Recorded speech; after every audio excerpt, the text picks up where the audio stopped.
Welcome to all.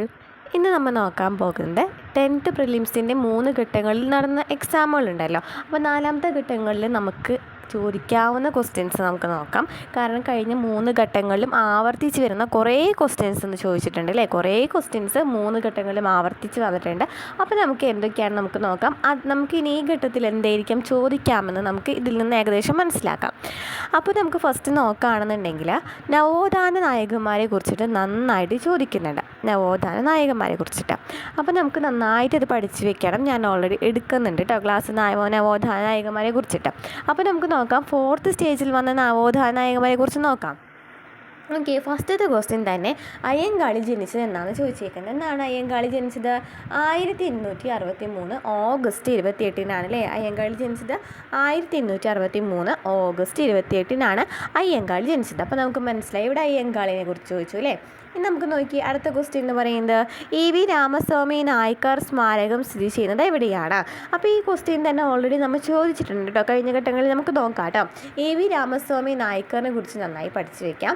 EV Ramaswamy Naicker ആരാണ്? Vaikom hero എന്നും അതുപോലെ തന്നെ പെരിയോർ എന്നൊക്കെ അറിയപ്പെടുന്നത് EV രാമസ്വാമി നായ്ക്കറിനെ കുറിച്ചിട്ടാണ് അല്ലേ. അതുപോലെ തന്നെ അദ്ദേഹത്തെക്കുറിച്ച് പറയുകയാണെന്നുണ്ടെങ്കിൽ എന്താണ്? സ്വാഭിമാന പ്രസ്ഥാനത്തിൻ്റെ പിതാവ് എന്ന് പറയുന്നത് ആരാണ്? EV രാമസ്വാമി നായ്ക്കറാണ് അല്ലേ. അപ്പോൾ നമ്മൾ അയ്യങ്കാളിനെ കുറിച്ച് പറഞ്ഞില്ല അല്ലേ. അയ്യങ്കാളി എന്ന് പറയുന്നത് വെങ്ങാനൂരാണ് കേട്ടോ ജനിച്ചത്. 1863 ഓഗസ്റ്റ് 28 അയ്യങ്കാളി ജനിച്ചത് എവിടെയാണ്? വെങ്ങാനൂരിലാണ്. അദ്ദേഹത്തിന് ഒരു ഫേമസ് ആയിട്ടുള്ളൊരു സമരമുണ്ടല്ലോ. ഏതായിരിക്കും ഫേമസ് ആയിട്ടുള്ളൊരു സമരം എന്ന് പറയുന്നത്? വില്ലുവണ്ടി സമരം അല്ലേ. 1893. അപ്പോൾ 1863 ജനിച്ചു. അപ്പോൾ എളുപ്പമല്ലേ ഇയർ പഠിക്കാനായിട്ട്. 1893 വില്ലുവണ്ടി സമരം നടക്കുന്നത്. വില്ലുവണ്ടി സമരം എന്തിനായിരുന്നു? വഴി നടക്കുവാനുള്ള അവകാശത്തിന് വേണ്ടിയാണ് വില്ലുവണ്ടി സമരം നടക്കുന്നത്. ഇനി 1893 സെപ്റ്റംബർ 11 അതും ഒരു ഇമ്പോർട്ടൻ്റ് ആയിട്ടുള്ള ഡേറ്റ് ആണ് അല്ലേ. അപ്പോൾ 1893 തന്നെയായിരുന്നു വില്ലുവണ്ടി സമരം നടന്നത്. അപ്പോൾ നമ്മൾ പറഞ്ഞു 1863 അദ്ദേഹം ജനിക്കുന്നത്. 1863 ഓഗസ്റ്റ് 28 അദ്ദേഹം ജനിക്കുന്നത്. അതുപോലെ തന്നെ അദ്ദേഹത്തിൻ്റെ ഒരു ഫേമസ് ആയിട്ടുള്ള സമരമാണ് വില്ലുവണ്ടി സമരം എന്ന് പറയുന്നത്. അതെന്താണ്? 1893 വില്ലുവണ്ടി സമരം നടക്കുന്നത്. 1893. ഇനി 1893 സെപ്റ്റംബർ 11 എന്ത് നടക്കുന്നുണ്ട്? സ്വാമി വിവേകാനന്ദൻ്റെ ചിക്കാഗോ സർവ്വമത സമ്മേളനം നടക്കുന്നുണ്ട്. അപ്പോൾ 1893 വില്ലുവണ്ടി സമരം നടന്ന സമയത്ത് തന്നെയാണെന്ന് നടക്കുന്നത് സ്വാമി വിവേകാനന്ദൻ്റെ ചിക്കാഗോ സർവ്വമത സമ്മേളനം നടക്കുന്നത്. മനസ്സിലായല്ലോ. ഇനി നമുക്ക് ഇമ്പോർട്ടൻ്റ് ആയിട്ടുള്ള ഡേറ്റ് ആണ് 1907 എന്ന് പറയുന്നത്. അപ്പോൾ അദ്ദേഹം 1907 എന്ത് സ്ഥാപിച്ചിട്ടുണ്ട്? സാധുജന പരിപാലന സംഘം സ്ഥാപിച്ചിട്ടുണ്ട്.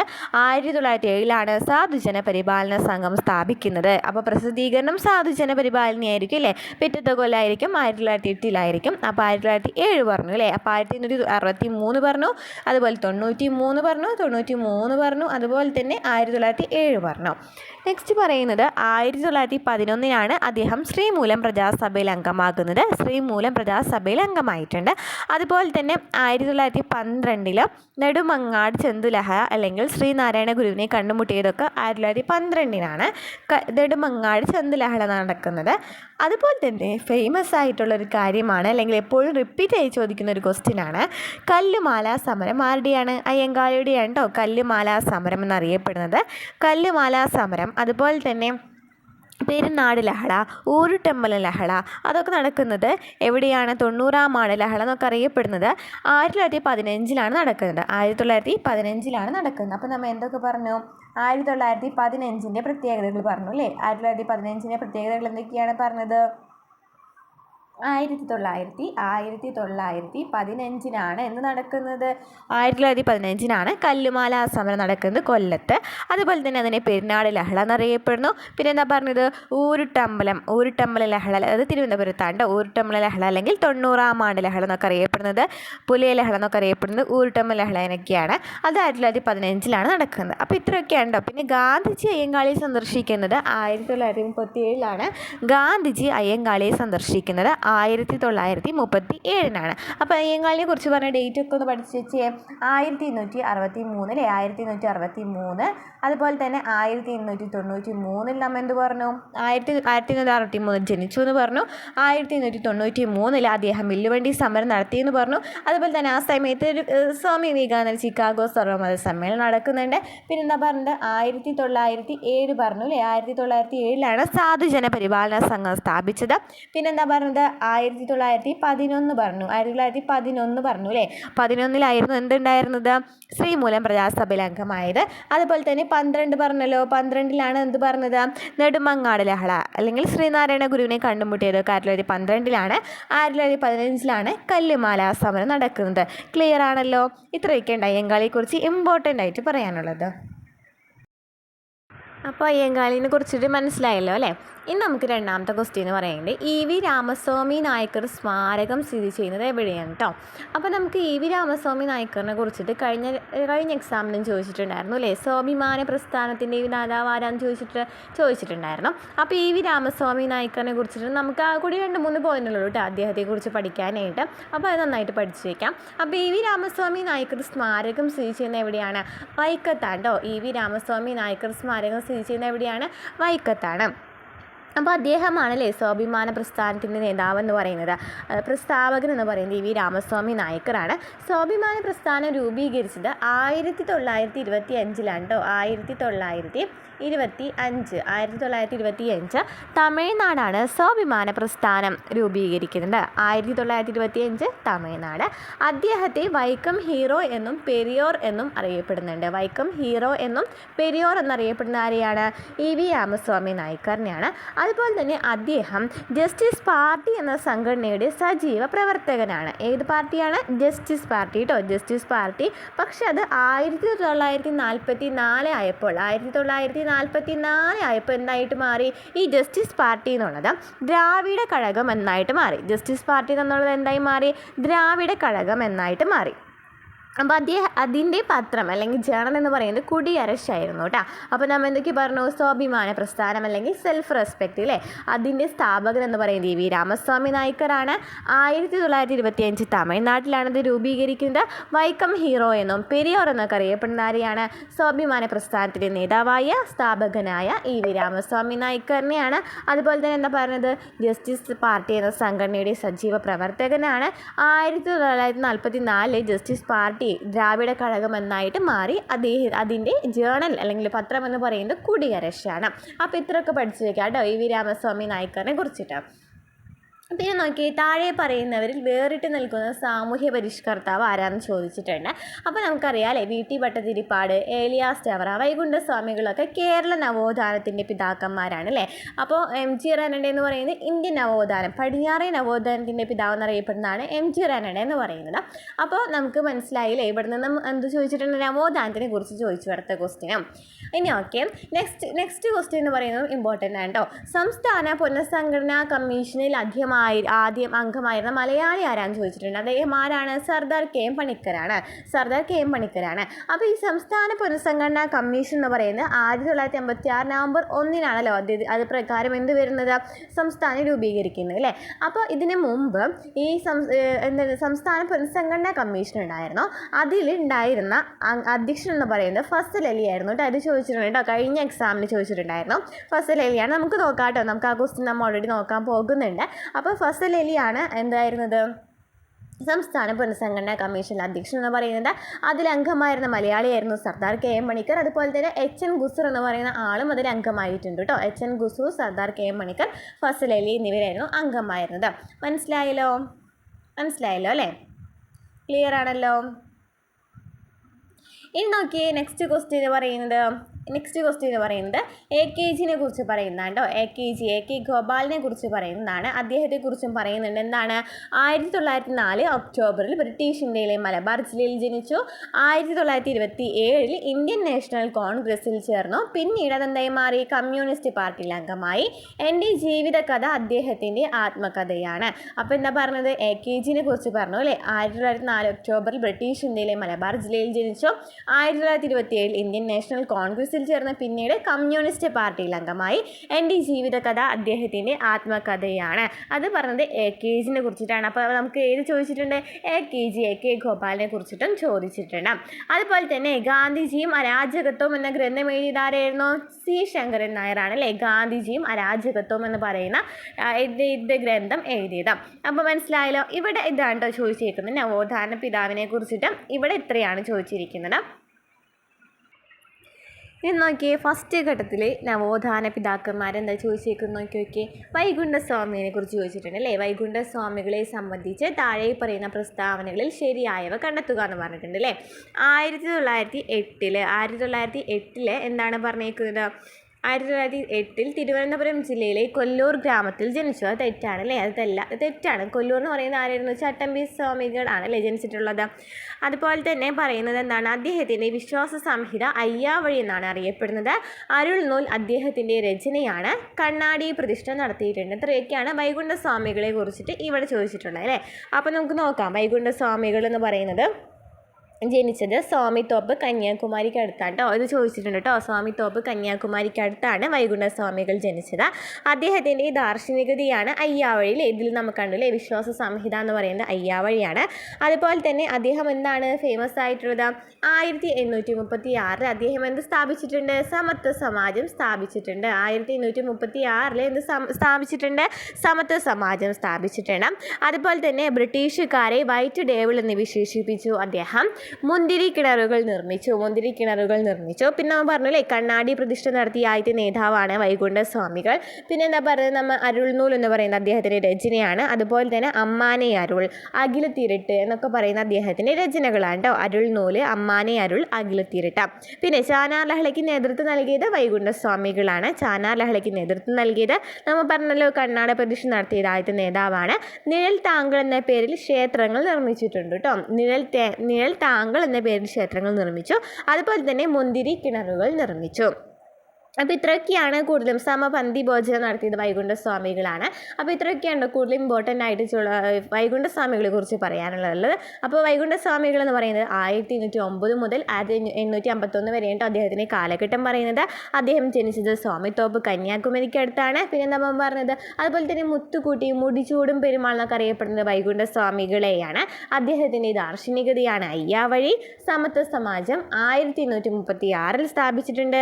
പിന്നെന്താ പറഞ്ഞത്? മഹാവിഷ്ണുവിൻ്റെ അവതാരം എന്നൊക്കെ സ്വയം വിശേഷിപ്പിച്ച ആളാണ് വൈകുണ്ഠസ്വാമി. ബ്രിട്ടീഷുകാരെ വൈറ്റ് ഡേവിൾ എന്ന് വിശേഷിപ്പിച്ചു. മുന്തിരി കിണറുകൾ നിർമ്മിച്ചു. നിഴൽ താങ്കൾ എന്ന പേരിൽ ക്ഷേത്രങ്ങൾ നിർമ്മിച്ചു. കണ്ണാടി പ്രതിഷ്ഠ നടത്തിയ ആദ്യത്തെ നേതാവാണ്. ചാനാർ ലഹളയ്ക്ക് നേതൃത്വം നൽകി. ഇനി അദ്ദേഹത്തിൻ്റെ ബുക്സാണ് അഖിലത്തിരട്ട്, അമ്മാനെ അരുൾ, അരുൾനൂല്. അപ്പോൾ വൈകുണ്ഠസ്വാമികളെ കുറിച്ച് പഠിച്ചല്ലോ, ക്ലിയർ ആയല്ലോ അല്ലേ. ഇനി നമുക്ക് നോക്കിയേ 2024 സാഹിത്യത്തിനുള്ള നോബൽ സമ്മാനം ലഭിച്ച ഹാങ്കാങ്ങിനെ കുറിച്ച് താഴെ കൊടുത്ത പ്രസ്താവനകളിൽ ശരിയായത് ഏതാണെന്ന് ചോദിച്ചിട്ടുണ്ട്. അപ്പോൾ സാഹിത്യത്തിന് നമ്മൾ പഠിച്ചു വെക്കേണ്ട ഇമ്പോർട്ടൻറ്റ് ഭാഗമാണ് കേട്ടോ. ഞാൻ അടുത്ത ക്ലാസ്സുകളിൽ എടുക്കാം. ഹാങ്കാങ് എന്ന് പറയുന്ന അദ്ദേഹത്തെക്കുറിച്ച് അതിനെക്കുറിച്ച് പറയുന്നത് എന്താണ്? സാഹിത്യ നോബൽ ലഭിക്കുന്ന ആദ്യത്തെ ദക്ഷിണ കൊറിയൻ സ്വദേശിയാണ്. സാഹിത്യ നോബൽ നേടുന്ന ആദ്യത്തെ ഏഷ്യൻ വനിതയാണ്. ദി വെജിറ്റേറിയൻ എന്ന നോവലിന് മാൻ ബുക്കർ പുരസ്കാരം നേടി. ദി വൈറ്റ് ബുക്ക് അവരുടെ ആത്മകഥാപരമായ രചനയാണ്. അപ്പോൾ എന്താ ഇവിടെ പഠിക്കുന്നതെന്ന് വെച്ചാൽ സമാധാന പുരസ്കാരവും സാഹിത്യ പുരസ്കാരവും നന്നായിട്ട് പഠിച്ചു വയ്ക്കുക. കാരണം കഴിഞ്ഞ ഘട്ടങ്ങളിൽ സമാധാന പുരസ്കാരം ചോദിച്ചിട്ടുണ്ട്. അപ്പോൾ സാഹിത്യ പുരസ്കാരവും സമാധാന പുരസ്കാരവും നന്നായിട്ട് പഠിച്ചു വയ്ക്കുക കേട്ടോ. ഇനി നമുക്ക് നോക്കാം അടുത്ത ക്വസ്റ്റ്യൻ എന്താണ് ചോദിച്ചിരിക്കുന്നതെന്ന്. നമ്മളുടെ എന്തുമായി ബന്ധപ്പെട്ടത്? കേരള നവോത്ഥാനവുമായി ബന്ധപ്പെട്ടിട്ട് അല്ലേ. സ്വതന്ത്ര സമരകാലത്ത് അൽ അമീൻ പത്രവുമായി പ്രസിദ്ധീകരിച്ച അൽ അമീൻ പത്രവുമായി ബന്ധപ്പെട്ടിട്ടുള്ളതിൽ ശരിയായത് ഏതാണെന്ന് ചോദിച്ചിട്ടുണ്ട് അല്ലേ. എന്താണ് ഇതിൽ ശരി എന്ന് പറയുന്നത്? ഏതാണ് ശരി? 1924 ഒക്ടോബർ 12 ആരംഭിച്ചത്. 1939 ബ്രിട്ടീഷ് സർക്കാർ പത്രം നിരോധിച്ചു എന്നൊക്കെ പറയുന്നതാണ് ശരി വരുന്നത്. അപ്പോൾ എന്താണ്? അൽ അമീൻ പത്രം അല്ലേ മുഹമ്മദ് അബ്ദുറഹ്മാൻ സാഹിബിൻ്റെ നേതൃത്വത്തിലാണ് ആരംഭിച്ചത്. 1924 ഒക്ടോബർ 12. 1939 ബ്രിട്ടീഷ് സർക്കാർ പത്രം നിരോധിച്ചു എന്ന് പറയുന്നത് മുഹമ്മദ് അബ്ദുറഹ്മാൻ പത്രത്തിനെ കുറിച്ചിട്ടാണ് ചോദിച്ചിട്ടുള്ളത്. പക്ഷേ അവിടെ മുഹമ്മദ് അബ്ദുറഹ്മാനും കയറി വന്നിട്ടുണ്ട്. പിന്നെ നമ്മൾ പറഞ്ഞല്ലോ പുരസ്കാരങ്ങൾ പഠിച്ചു വെക്കണം എന്നല്ലേ. എഴുത്തച്ഛ പുരസ്കാരം, മൈലാർ അവാർഡ്, കേരള ജ്യോതി പുരസ്കാരം, ഓടക്കുഴൽ അവാർഡ് നന്നായി പഠിച്ചു വെക്കാം കേട്ടോ. നമ്മൾ സാഹിത്യ പുരസ്കാരം, സമാധാന പുരസ്കാരം നന്നായിട്ട് പഠിച്ചു വെക്കാം. പിന്നെ ഇവിടെ നമുക്ക് പിന്നെ കേരള ഹിസ്റ്ററിയുടെ ഭാഗമായിട്ട് വന്നിട്ടുള്ള എന്താണ് ഓർഡർ ആക്കുക അല്ലേ, ഇയേഴ്സ് പഠിച്ചു വയ്ക്കുക കേട്ടോ, നന്നായിട്ട് ഇയേഴ്സ് പഠിച്ചു വയ്ക്കുക. പിന്നെ നമുക്ക് ചോദിച്ചിട്ടുള്ളത് താഴെ പറയുന്ന കൃതികളിൽ ശ്രീനാരായണ ഗുരുവിൻ്റേതല്ലാത്ത കൃതി ഏതെന്ന് അല്ലേ, രണ്ട് ഘട്ടങ്ങളിലും ചോദിച്ചിട്ടുണ്ടായിരുന്നു. ശ്രീനാരായണ ഗുരുവിനെ കുറിച്ച് ചോദിച്ചിട്ടുണ്ടായിരുന്നു. അപ്പോൾ ശ്രീനാരായണ ഗുരുവിൻ്റെ അല്ലാത്ത കൃതി എന്ന് പറയുന്നത് വേദാധികാര നിരൂപണമായിരുന്നു അല്ലേ, അത് ചട്ടമ്പി സ്വാമികളിലായിരുന്നു. അപ്പോൾ ശ്രീനാരായണ ഗുരുവിനെ കുറിച്ചിട്ട് നമ്മൾ ചോദിച്ചിട്ടുണ്ട്. ശ്രീനാരായണ ഗുരുവിനെ കുറിച്ചിട്ട് ഡീറ്റെയിൽ ആയിട്ട് നമ്മൾ കഴിഞ്ഞ ഹോട്ട് ടോപ്പിക്സ് എന്ന് പറയുന്ന ഒരു ഇതിൽ നമ്മൾ ഓൾറെഡി ചെയ്തിട്ടുണ്ട് കേട്ടോ. കാണാത്തിട്ടുണ്ടെങ്കിൽ ഇപ്പോൾ ക്ലാസ് കാണാം കേട്ടോ. ഇനി ദേശീയ വിദ്യാഭ്യാസ ദിനമായ നവംബർ 11 എന്ന് പറയുന്നത് ആരുടെ ആയിരുന്നു? മൗലാന അബ്ദുൽ കലാം ആസാദിൻ്റെ ജന്മദിനമായിരുന്നു അല്ലേ. പിന്നെ നമ്മൾ പറഞ്ഞു ജ്ഞാനപീഠ പുരസ്കാരമൊക്കെ പഠിച്ചു വയ്ക്കുക കേട്ടോ. ജ്ഞാനപീഠ പുരസ്കാരം, സാഹിത്യം, അങ്ങനെയുള്ള പുരസ്കാരങ്ങളൊക്കെ നന്നായി പഠിച്ചു പോകുക. കാരണം 3 ഘട്ടങ്ങളിലും ചോദിച്ചിട്ടുണ്ട് കേട്ടോ. പിന്നെ നമുക്ക് ചോദിച്ചിട്ടുണ്ടായിരുന്നത് ശ്രീനാരായണ ഗുരുവിനെ കുറിച്ചിട്ട് തന്നെ വീണ്ടും ചോദിച്ചിട്ടുണ്ടായിരുന്നു. നമുക്കറിയാമല്ലോ ശ്രീനാരായണ ഗുരുവിനെ കുറിച്ചിട്ട് നമ്മൾ ഓൾറെഡി പറഞ്ഞല്ലോ, അദ്ദേഹത്തെ കുറിച്ചിട്ട് ഡീറ്റെയിൽ ആയിട്ട് നമ്മൾ ക്ലാസ് എടുത്തിട്ടുണ്ട്. അപ്പോൾ ഇത്രയൊക്കെയാണ്. പിന്നെ ആത്മവിദ്യാസംഘം കേട്ടോ, ആത്മവിദ്യാസംഘം സ്ഥാപിച്ചത് ആരായിരുന്നു? വാഗ്ഭടാനന്ദനാണ് ആത്മവിദ്യാസംഘം സ്ഥാപിച്ചത്. ആത്മവിദ്യാസംഘം സ്ഥാപിച്ചതാരായിരുന്നു? വാഗ്ഭടാനന്ദനാണ്. അപ്പോൾ അദ്ദേഹത്തെ കുറിച്ചിട്ട് പഠിച്ചു വയ്ക്കണം കേട്ടോ. നമ്മൾ നേരത്തെ പറഞ്ഞല്ലോ സമാധാനത്തിനുള്ള പുരസ്കാരം പഠിക്കുന്നില്ലേ. 2024 സമാധാനത്തിനുള്ള നോബൽ പുരസ്കാരം നേടിയ സംഘടന ഏതാണെന്ന് ചോദിച്ചിട്ടുണ്ടായിരുന്നു. നിഹാൻ ഹിഡാനിക്കാണ് അതിന് ആൻസർ വരുന്നത്. സെക്കൻഡ് സ്റ്റേജിൽ ചോദിച്ചതാണ് കേട്ടോ. അതുപോലെ തന്നെ നോക്കി ചുവടെ പറയുന്നവർ ശരിയായ ജോഡി ഏതാണ്? നവോത്ഥാനവുമായിട്ട് ബന്ധപ്പെട്ടാണ് അല്ലേ. ശ്രീനാരായണ ഗുരു പ്രാചീന മലയാളമാണെന്ന് പറഞ്ഞ് തെറ്റാണല്ലേ, ചട്ടമ്പി സ്വാമികളുടെയാണ്. അതുപോലെ തന്നെ ചട്ടമ്പി സ്വാമികൾ ഇതിൽ ശരിയായ ജോഡി ഏതാണ്? പണ്ഡിറ്റ് കറുപ്പൻ ജാതിക്കുമ്മി എന്ന് പറയുന്നതാണ് ശരി. അപ്പോൾ എല്ലാവരുടെയും എന്താണ് സാഹിത്യകൃതികൾ, ഇമ്പോർട്ടൻ്റ് ആയിട്ടുള്ള സാഹിത്യകൃതികൾ പഠിച്ചു വയ്ക്കുക കേട്ടോ. പിന്നെ നമുക്ക് നോക്കാം ഇവിടെ ശ്രീനാരായണ ഗുരു താഴെ പറയുന്നതിൽ ശ്രീനാരായണ ഗുരു രചിച്ച ഗ്രന്ഥം ഏതാണെന്ന് ചോദിച്ചിട്ടുണ്ട്. നവമഞ്ചരിയാണ് അദ്ദേഹം രചിച്ചിട്ടുള്ള ഗ്രന്ഥം എന്ന് പറയുന്നത്. അപ്പോൾ നമ്മൾ ഈ ക്വസ്റ്റ്യൻ വീണ്ടും കണ്ടില്ലേ. അരുൾനൂൽ എന്ന് പറയുന്നത് നമ്മൾ ഓൾറെഡി ചോദിച്ചിട്ടുണ്ടല്ലോ അല്ലേ. അരുൾനൂൽ എന്ന് പറയുന്നത് ആരുടെ ആയിരുന്നു? വൈകുണ്ഠ സ്വാമികളുടെ ആയിരുന്നു. വേദാധികാര നിരൂപണാരുടെ ആയിരുന്നു? ചട്ടമ്പി സ്വാമികളുടെ ആയിരുന്നു. അപ്പോൾ പഠിച്ചല്ലോ. പിന്നെ എന്താണ് ചോദിച്ചിട്ടുള്ളത് നമുക്ക് നോക്കാം. രണ്ടാമത്തെ ഘട്ടത്തിൽ ചോദിച്ചിട്ടുള്ള ക്വസ്റ്റ്യൻസ് ആണ് നമ്മൾ നോക്കുന്നത്. രണ്ടാമത്തെ ഘട്ടത്തിൽ ചോദിച്ചിട്ടുള്ള ക്വസ്റ്റ്യൻസ് വാഗ്ഭടാനന്ദ ഗുരുവിനെ കുറിച്ച് നമ്മൾ നേരത്തെ പറഞ്ഞല്ലോ അല്ലേ. വാഗ്ഭടാനന്ദ ഗുരുവിനെ ഒരു ക്വസ്റ്റ്യൻ നമ്മൾ കണ്ടതാണ് ഓൾറെഡി.